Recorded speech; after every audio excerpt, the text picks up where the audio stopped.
عمرك شفت كلمة مكتوبة بالنار أو بالكهرباء أو بستايلات شبه دي معمولة بفيديو وسألت نفسك بتتعمل إزاي؟ أنا هنا جاي لك النهاردة عشان أقول لك إن دي بتتعمل في برنامج الأفتر إفكت بإضافة اسمها سيبر. الإضافة دي بقى نقدر نجيبها منين وفي نفس الوقت بتشتغل إزاي؟ ده اللي هنشرحه في الفيديو بتاع النهاردة. كل اللي علينا إن إحنا بنيجي في المتصفح وبنكتب سيبر أفتر إفكت، بنفتح أول موقع بيظهر لنا الموقع بالشكل ده. كل اللي هنعمله إن إحنا نعمل سكرول داون لحد ما نوصل الجمله دي داونلود بلجن فور فري او فور افتر افكتس. في هنا الابل والويندوز، انا عن نفسي عشان معايا ماك فبداونلود من ابل.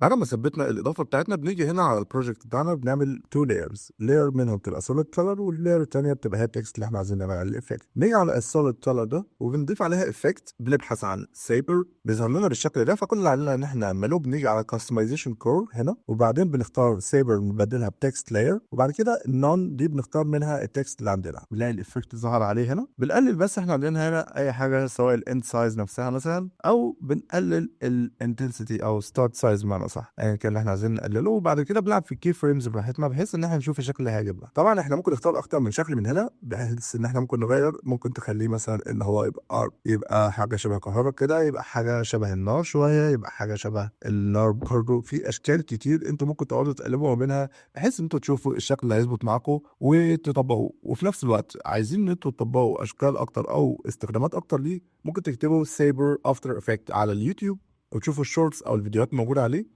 لشرحي اكتر عن حاجه زي دي، او لو حابين ان انا اشرح لكم حاجه زي دي اكتبوا لي في الكومنتات وانا اعمل لكم حاجه زي دي. بس كده. فلو عجبكم الفيديو وعجبكم المحتوى اللي انا بعمله ما تنسوش تعملوا لايك وشير وسبسكرايب. وبس كده.